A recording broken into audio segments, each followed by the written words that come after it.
Hello, ladies, and welcome to another podcast episode of Menopause Made Easy with Tanya. And we are going to continue our conversation about belly fat. So, I'm going to give you an actionable step today because it's all about taking action. And I wanted something that's doable right now that you can do today, and that is meal timing. Okay. So this is a signal of when we eat to our cells, and our cells in our body, which make us up, like us to eat in daylight hours. So, as always, the first thing I want you to do is just spend a few days noticing when you are eating. Notice what time your first meal is, how many meals you have during the day, what time your last bite of food is, and just keep track because, as I've mentioned before, what you measure, you manage, right? And then you can start to figure out, okay, where do I want to start? So just some actually interesting statistics here that the average person is now eating up to 11 times per day. So just notice where you are. And I can definitely say there was a time in my life where I was grazing and constantly eating all day long. And this contributes to us being a sugar burner instead of a fat burner. And remember, we're really focusing on belly fat here. So if we're constantly putting fuel in our body, then our body has to burn that off before it ever gets to the stored fat. So just notice how many times you're eating. Most of us are only eating about 25% of our food intake before noon. And again, we have probably the most willpower earlier in the day, and then we fall apart because after 6 o'clock, about 35% of us are, into nighttime eating and eating the excess of the majority of our calories. So more than half of us eat over a period of 15 plus hours in a day. So I have been a proponent of fasting for many, many, many years. I've been doing that for about 10 years. In the last year and a half, I've gotten way more intentional. And it's one of the things we talk about in my midlife reboot, as each month we do a different fast. We make it fun. We have support and a community around it. And really try and play around with our eating and fasting window. So a lot of us are eating for over 15 hours a day. And then on weekends, we tend to eat later again. So are we eating in the dark? Are we eating in the light? So, again, this is not 100% of the time I can't ever eat in the dark. The idea is to see where you can make simple shifts. That's my whole philosophy. And do them with joy and fun and ease. So spend some time this week. I'm going to tell you a few more things here. Spend some time this week and just see first bite of food, last bite of food, how many times you're having a bite here, a bite there, instead of having a meal, like a designated meal time. And then when you understand your behaviors, right? So say you're feeling stressed and you're eating, you're watching TV and you're eating. When you start to connect these dots, you can decide which one is the easiest one to let go of. So, I've been working with some of my clients on this one, and I'll tell you something that has worked for me in helping me to reduce my eating window is there are certain foods that I want to eat every day. One of them being chocolate, right? And so, as many of you know, I've had a chocolate shake for years and years in the morning, or whenever I decide to have it, and I want to have that most days. So I have that at the beginning of the day, or typically by 3 o'clock, let's just say. so that I don't feel deprived at night. So I have made a list of foods that I want to eat every day that light me up, that bring me joy, and that includes chocolate and various other things. And I make sure that I get them during my day and that I don't snack on them like I used to at night, because I used to be a nighttime eater. And I used to eat at night because I was bored, because I was lonely, because my kids were in AAA sports and we got home at 10 o'clock at night, and so I was eating late. So sometimes there may be a reason, but the other big reason I would say is I didn't know better. I honestly had no idea how important it is for us to be eating as close to daylight possible or hours as possible.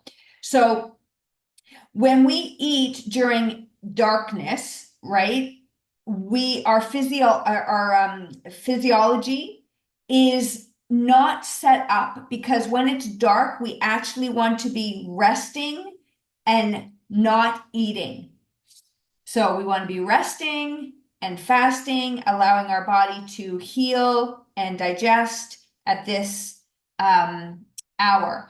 And if we do eat it, which if you go back to last week's episode, we talk about metabolic disorders, it contributes to impeding our metabolic process. Okay. And when we impede our metabolic process, right, this normalcy. So every cell in your body has a clock, and it's called your circadian rhythm. I've talked about this in previous podcasts, and all of these little clocks are really trying to stay in rhythm. And when we mess up this rhythm, it messes us up, which increases our metabolic problems, right? And so there's this study that was done with mice. And when they were fed their normal diets, okay, so not different food or anything, during the time that it was dark when they were meant to go to bed, so eating too close to bedtime, some of us, put my hand up that I used to do that, they gained weight. So when mice ate in that nighttime, when it was dark out, they gained weight. And so there was this misalignment between our natural cycle, this circadian rhythm, and throw in our crazy hormones that are going all over the place. So again, if you didn't listen to last week's episode, really important. But we can, affect how our body stores sugar. It can alter gene expression and, put that weight on our body, contributing to belly fat. So we really want to be eating food in that front part of the day. And so with my fasting, when I first started fasting, I would do lunch and dinner. And more times than not, I do breakfast, lunch. Now, not all the time, because I don't need to do this all the time, but I'm just saying more of the time I have front loaded myself to have my food earlier in the day as opposed to later in the day. And, definitely in our Canadian, Northern Hemisphere summers, oh my gosh, it's light for so long. But now that we're in darkness, eating early can be very challenging for some of us. So again, it's important to look at the cycles and see what works for you. Okay. So another study said that if we're eating food later than 8:30, it caused a significant increase in both insulin and glucose levels compared with eating the exact same meal consumed at 9:30 in the morning. Now, I have to tell you, years ago, I couldn't fathom what I currently eat for my first meal of the day now. Like, I was the cereal eater, porridge, crumpet with honey, French toast, pancakes, maybe some eggs every once in a while. I did smoothies, I still do for a very long time. but now I eat more of, if you haven't picked up my protein breakfast guide, I highly recommend that. But now I'm eating more of those very substantial meals. So for example, this morning I spiralized a whole zucchini. I mixed some thyme, some basil, some oregano, some salt and pepper, and I put that in a pan with butter. And then I threw in some tomatoes, and then I threw in some feta sausage, and I put some feta in another frying pan, let it get a little soft, and then I cracked an egg on top, and I ate that with some avocado. That is something I would not have eaten 5 years ago. Not at all. So, and this is not like a Sunday meal. This is what's today? Today's Thursday when I'm taping this. This is a Thursday meal. So, that was kind of like my brunch lunch. And I would typically have some sauerkraut with that, but I was out of sauerkraut today. But just playing around with front loading more of your food at the beginning of the day. And I know this is a mindset shift because at the beginning of the day, you're like, oh, I'm not hungry, or I'm not going to eat that much today, or, it's just easier to not eat or just to eat a small meal. But then it really sets us up for failure later in the day because I started to notice that as the day went on, my blood sugars were out of balance because of my choice for breakfast. I was not eating like satiating, protein rich, healthy fats. And so it was messing with my blood sugars. It was messing with my energy. It was messing with my workouts. And so just simply shifting more of my food intake to the earlier part of the day has been very beneficial. So a lot of us have these erratic eating patterns, and they're completely out of line with our natural circadian rhythm in our body. Not only that, we, unfortunately, like I just mentioned, all the food today that I had for my breakfast this morning, that was all real food. It was real food, right? And so many of us are eating packaged foods, and this is really, again, contributing to belly fat because you're not really, these foods are, I'm just trying to pull up this, this one thing I want to mention here. Like our food quality is dead food, right? And so we are feeding ourselves all of these foods that aren't even real, and it's messing up our system.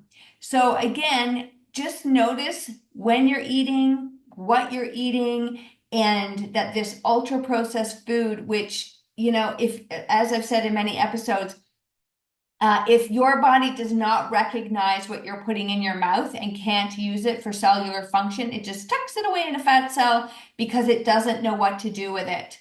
All right. So really important to make sure you are eating, as close to nature as possible.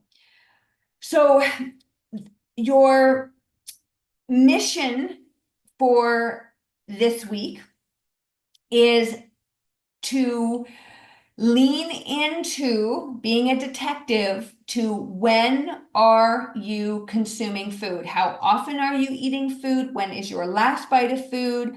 Do you notice that you're hangry, which is a sign that your blood sugar levels are out of whack and that you are in a glucose sugar burning state and you are not tapping into fat burning, which I have to tell you, when I started this process, I was a total sugar burner.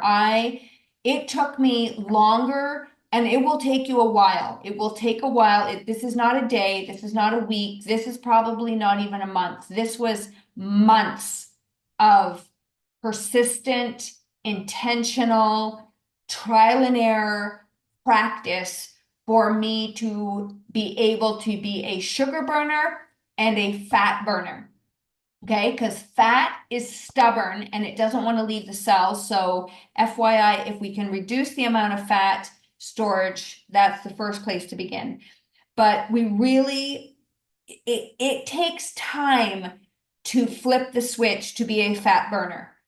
but do the action steps that I am telling you about. And what happens is you keep practicing the action steps, and then, your motivation may decline because you may not be seeing the results as fast as you want, but losing fat takes time. You may not see a shift on the scale, but your clothes might start to feel better. But I would give yourself, whenever I start working with a client, I'm like, this is a journey. This is a journey. And so many of them get to the 3-month mark and they notice some changes. Again, it depends on how much weight and fat you need to lose or inches that you need to lose.